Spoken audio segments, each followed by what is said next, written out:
Hello student. आज हम बात करने वाले हैं डीएनए की कैसी आकृति होती है, उसकी स्थिति के बारे में।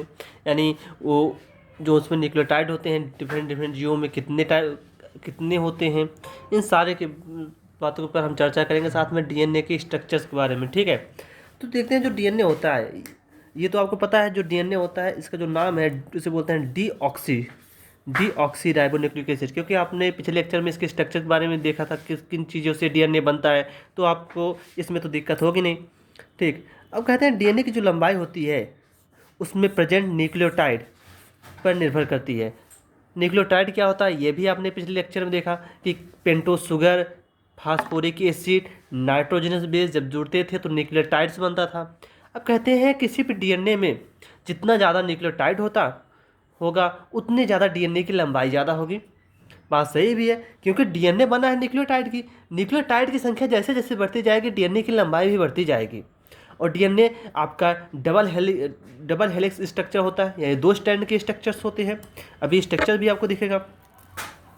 तो कहते हैं कि यही इसमें एग्जांपल लिया गया है कि जो आपके डिफरेंट डिफरेंट अगर बैक्टीरिया की बात कर दें तो उनमें जो ये आपका न्यूक्लियोटाइड होता है इसका नंबर क्या है। जैसे ह्यूमंस की बात करें, ह्यूमन जो डीएनए होता है, अगर जो ह्यूमंस कैसा है डिप्लॉयड ऑर्गेनिज्म, अगर द्विगणित है डिप्लॉयड है तो उसमें जो डीएनए होता है उसका कंटेंट 2n होगा। ठीक, जो आपके मानव, पहले मानव की बात कर लो, जो मानव में अगर हेप्लॉइड की बात करें, एन की बात करें, जो एन में होता है वो 3.3 इंटू 10 पावर 9 बेस पेयर। अब बेस पेयर क्या होता था, मैंने आपको पिछले लेक्चर में बताया था कि डीएनए का एक स्टैंड, डीएनए के दूसरे स्टैंड, एक स्टैंड का जैसे कि एक नाइट्रोजनस एडेनिन हो गया, इधर दूसरा नाइट्रोजनस बेस थाइमिन, ये दोनों जुड़ते हैं, ये आपस में एक बेस पेयर कहलाता है, एक बेस पेयर कहलाता है। जबकि अगर हम बात करें आरएनए की, ये आपका डीएनए था, ये आपका आरएनए है। आरएनए आपका सिंगल स्टैंडर्ड होता है, सिंगल स्टैंडर्ड होने की वजह से इसमें सिर्फ एक ही बेस होता है, जैसे एडनिन है तो यहाँ पर थाइमिन होगा, ये सिंगल सिंगल होते हैं। तो ये आपस में क्या हुए, न्यूक्लियोटाइड, ये आपके सिंगल हुए, सिंगल आपके न्यूक्लियोटाइड कहलाए। सिंगल सिंगल जो आपके हैं वो आपके न्यूक्लियोटाइड कहलाए। जबकि अगर यही पेयर में हो जाए, एक एडनिन इसके सामने थाइमिन है, ये पेयर आपका बेस पेयर कहलाता है। बेस मतलब क्षार, पेयर मतलब युग्म, आप इसे क्षार युग्म कह सकते हैं। तो ह्यूमन जो द्विगुणित है, डिप्लॉयड है, उसमें 2n में बात करते हैं, 2n में 6.6 इंटू 10 की पावर 9 बेस पेयर या क्षार युग्म होते हैं। अगर हैप्लॉइड की बात करें, एन की बात करें, तो उसमें जो बेस पेयर होगा 3.3 इंटू 10 की पावर 9 बेस पेयर। आप खुद दिमाग लगाओ, एक सिंगल अगर स्टैंड की बात करें, वो आपका कैसा है, हेप्लॉइड, सिंगल स्टैंड यानी हेप्लॉइड, समझो, ऐसे समझो। तो उसमें कितने 3.3 इंटू 10 पावर 9 बेस पेयर थे। जब डिप्लॉयड किया, जितने इसमें बेस आपके न्यूक्लियोटाइड होंगे इतने इस पे न्यूक्लियोटाइड होंगे, इस पे आपके 3 इंटू 3 10 पावर 9 आपके बेस पेयर थे, तो जस्ट कॉपी होंगे, 2n में जस्ट कॉपी हो जाएगा। तो कितने हो जाएंगे टोटल, आपके 6.6 10 पावर 9 बेस पेयर होंगे। ठीक, अगर वही बैक्टीरियोफेज क्या है, जो वायरस होते हैं बैक्टीरिया को इन्फेक्ट करते हैं, वो आपके बैक्टीरियोफेज 5174, यानी बैक्टीरिया को अफेक्ट करने वाले जो वायरस 5174, इसमें पता है आपके 5386 5386 न्यूक्लियोटाइड्स होते हैं। ये सिंगल न्यूक्लियोटाइड कहा गया। न्यूक्लियोटाइड क्यों गया, क्योंकि इसमें जो जेनेटिक मटेरियल होता है वो आरएनए होता है। आरएनए जेनेटिक मटेरियल होता है, आरएनए में सिंगल स्टैंडर्ड होता है, डबल स्टैंडर्ड होता है नहीं। जब सिंगल स्टैंडर्ड होगा तो बेस पेयर की बात इसमें नहीं करेंगे। वही जीवाणु भोजी आपकी लैम्डा की बात करें, लैम्डा जो होता है उसमें आपका जो बेस पेयर होता है 48,502, यानी इसमें लैम्डा में 48,502 बेस पेयर होंगे। वहीं एशीरिया कोलाई, ई कोलाई की बात करें उसमें 4.16 बेस पेयर होते हैं। तो आप यहाँ पर एक चीज़ ध्यान रखना, किसको, 5174 जिसमें न्यूक्लियोटाइड है, बाकी सब में क्या है, बेस पेयर। तो ये न्यूक्लियोटाइड वर्ड याद रखना। तो न्यूक्लियोटाइड क्या है, बेस पेयर क्या है, ये आपको समझ में आ गया। अब कहते हैं टाइप ऑफ डीएनए। डीएनए के कितने टाइप्स हैं, डीएनए आपके प्राय दो प्रकार के होते हैं। जो आपके नॉर्मल जो जियो में स्टडी की है, जितने जियो में स्टडी करने के बाद पता लगा डीएनए आपका मेनली दो प्रकार का होता है, एक सर्कुलर होता है, एक आपका लीनियर होता है। जितने भी आपके प्रोकैरियोट है, प्रोकैरियोट जो आपके प्रिमिटिव टाइप के जीव थे, जैसे बैक्टीरिया थे, उनमें क्या था, उनमें जो उनका सेल था वो प्रोकैरियोटिक सेल था। और हमें क्या था, हमें यूकैरियोटिक सेल है। जो प्रोकैरियोटिक सेल है इसे बोलते हैं प्रो माने पहले या पूर्व, कैरियो मतलब न्यूक्लियस, पूर्व केंद्र की। आपका जो पहले के जो सेल्स थे उनमें, प्रोकैरियोट्स में केंद्रक ही नहीं पाया जाता है। जो उनके सेल्स थे उनमें केंद्रक नहीं पाया जाता। और हमको पता है जो डीएनए कहाँ होता है, हमारे में, हमारे बॉडी में जो सेल्स हैं उसके केंद्रक में ही डीएनए होता है। तो उनमें जो प्रोकैरियोट हैं उनमें आपका न्यूक्लियस नहीं होता, केंद्रक नहीं होता। तो डीएनए न्यूक्लियस में ना होने के बजाय सेल है, सेल में ही आपका डीएनए आपका बिखरा हुआ होता है। और ये सर्कल फॉर्म में होता है। अगर कोई चीज़ सर्कल में होगी तो उसमें फ्री एंड होगा कि नहीं, स्वतंत्र छोर कहाँ से होगा भैया। जब सर्कल में है कोई चीज़ तो वो बंधा हुआ होगा, तो उसमें फ्री एंड नहीं होंगे, स्वतंत्र छोर नहीं होंगे। जो प्रोकैरियोट हैं वो कैसे होते हैं, हैप्लॉइड। प्रोकैरियोट अगुणित होते हैं, हैप्लॉइड ही कंटेंट होता है, ध्यान रखना। ठीक है, जितने भी प्रोकैरियोट सबके सब, जैसे कि बैक्टीरिया की बात करें, ब्लू ग्रीन एल्गी, नीले हरे शैवाल, ये भी आपका क्या है, बैक्टीरिया ही, साइनोबैक्टीरिया कहते हैं। साइनोबैक्टीरिया को ब्लू ग्रीन एल्गी बोलते हैं, नीले हरे शैवाल। ठीक है, ये भी जो होता है ये आपका बैक्टीरिया है, शैवाल नहीं है, नाम इसका था, इसको साइनोबैक्टीरिया भी कहते हैं, साइनोबैक्टीरिया। ठीक है, तो ये दोनों कैसे है, तो हैप्लॉइड। इसमें आपका जो न्यूक्लियस होता है, सॉरी न्यूक्लियस में नहीं होता, जो उसमें आपका डीएनए होता है वो सर्कल फॉर्म में होता है। और ये जो सर्कल फॉर्म में होता है ये आपका न्यूक्लियाइड कहलाता है।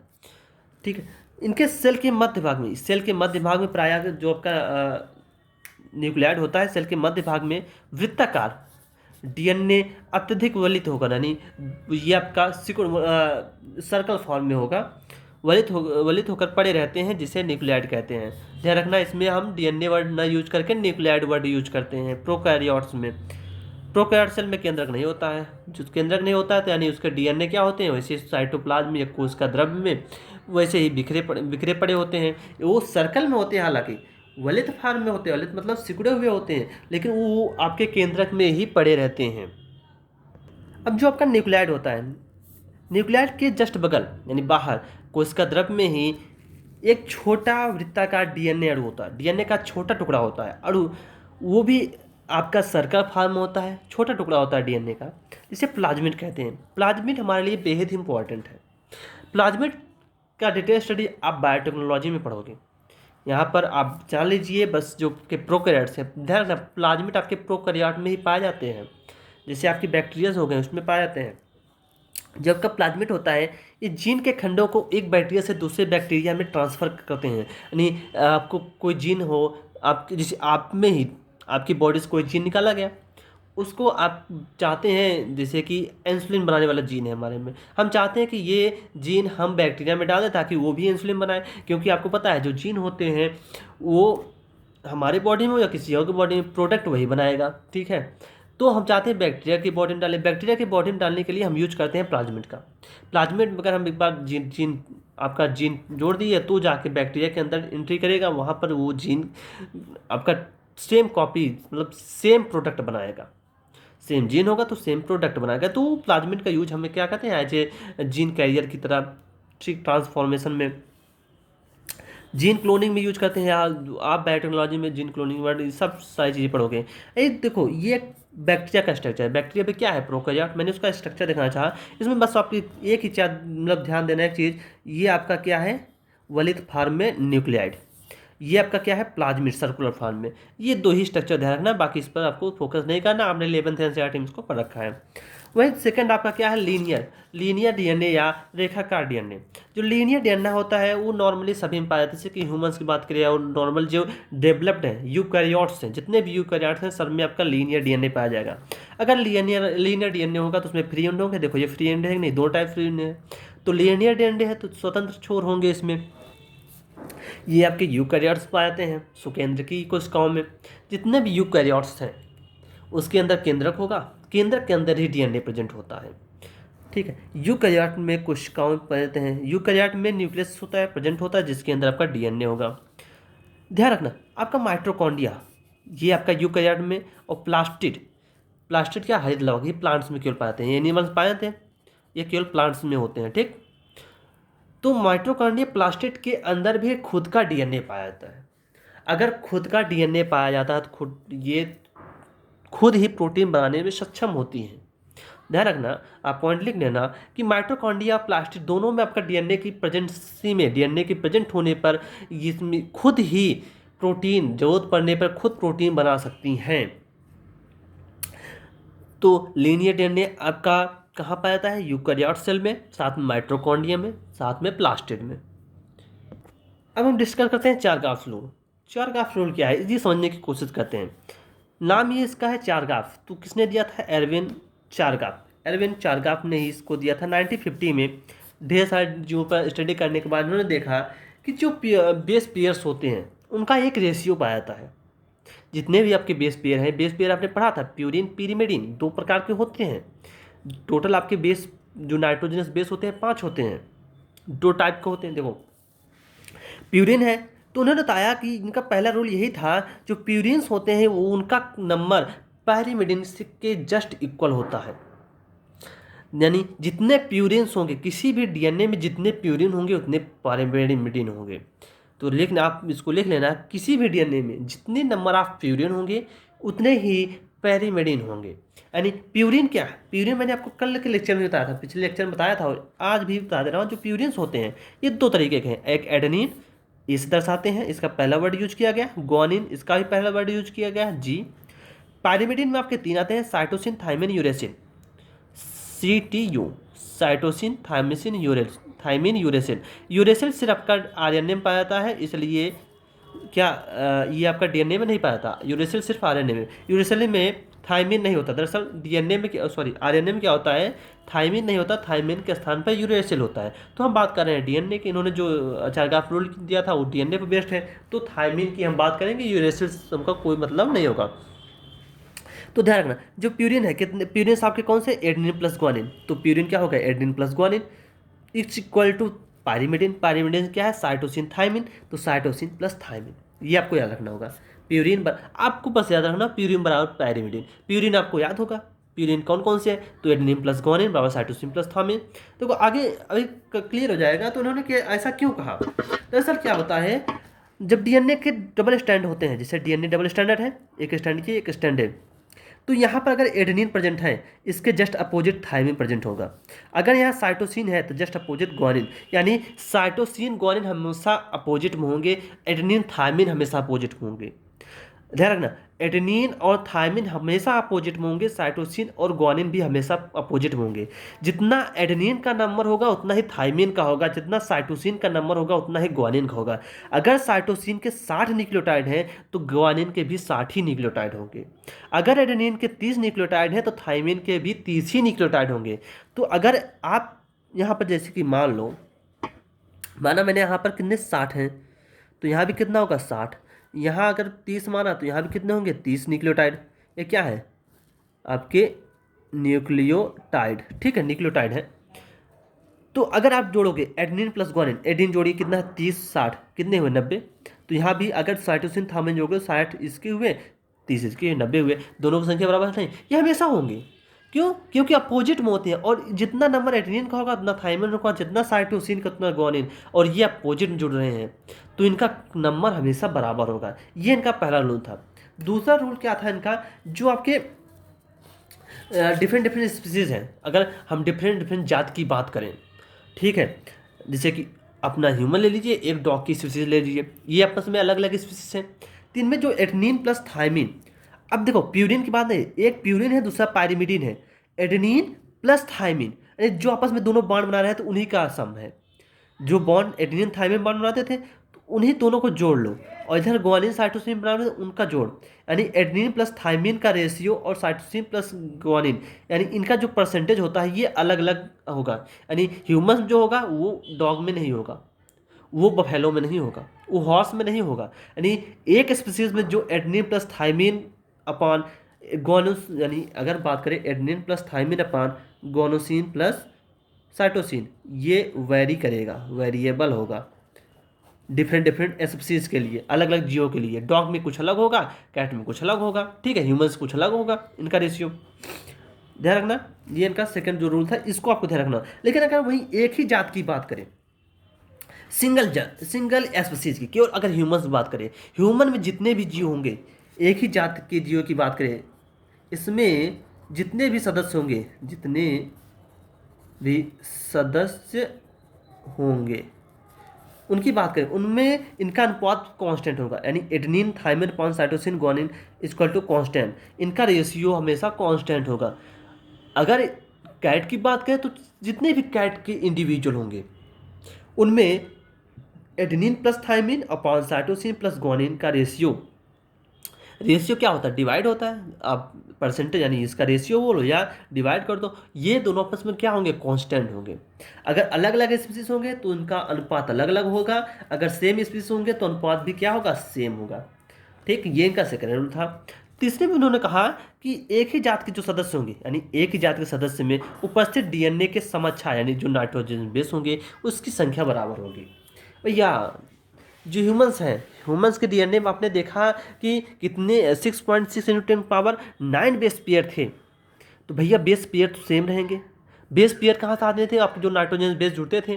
तो उपस्थित डीएनए आपकी एक जात की, अगर ह्यूमंस की बात करें, ह्यूमन में जितने भी व्यक्ति होंगे उनके डीएनए में नाइट्रोजनस बेस की संख्या समान होगी, इसमें कोई दिक्कत नहीं। आगे इसके हम कुछ क्वेश्चंस करते हैं, इनके बहुत अच्छे अच्छे क्वेश्चन बनते हैं, लेकिन आपके एग्जाम में पूछे जाने के चांसेस बहुत ही कम है, लेकिन फिर भी मैं आपको कुछ क्वेश्चंस बताता हूँ।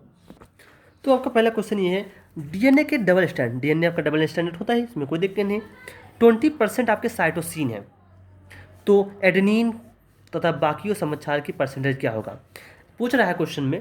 अगर मान ले डीएनए, देखो हेलिकल स्ट्रक्चर होता है, हेलिकल स्ट्रक्चर बना दोगे आपको समझने में दिक्कत हो जाएगी, इसलिए हम इसको स्ट्रेट लाइन बनाते हैं, ठीक है। उनका कहना है भैया यहाँ पर जो आपका साइटोसिन है उसका 20% है, ठीक है। तो अब कह रहे हैं ग्वानिन, थाइमिन और एडेनिन का परसेंटेज क्या होगा, यही क्वेश्चन पूछ रहा है। मैंने आपको बताया जितने आपके एडेनिन होंगे उतने ही आपके थाइमिन होंगे, जितने आपके साइटोसिन होंगे उतने ही आपके ग्वानिन होंगे। ये आपका परसेंटेज की बात करना, ठीक है, परसेंटेज या नंबर भी कह सकते हो आप। तो एक चीज़ ध्यान रखना, अगर आपको परसेंटेज पता है, किसी एक नाइट्रोजनस बेस, किसी एक समक्षार का आपको परसेंटेज पता है तो आप सभी का परसेंटेज बता सकते हो। लेकिन अगर किसी एक का नंबर पता है तो आप सभी का नंबर बता नहीं सकते, ठीक। जैसे कि परसेंटेज है, परसेंटेज भैया 100 का ही परसेंट होगा, लेकिन नंबर भाई नंबर कितने भी हो सकते हैं। जैसे कि बात करते हैं, देखो साइटोसिन 20% है, साइटोसिन का अपोजिट क्या होता है, ग्वानिन, ये आपको पता है। तो ग्वानिन भी कितना होगा, 20%, क्योंकि मैंने अभी बताया जितने साइटोसिन होंगे उतने ग्वानिन होंगे। अगर ध्यान रखो टोटल परसेंटेज 100% होता है, अगर 20% इसके 20% इसके, तो बच्चे ये टोटल कितने हो गए, 40% हो गए, तो बच्चे कितने 60%, यानी 60% में आपके एडेनिन और थाइमिन होंगे, ठीक है, 60% में।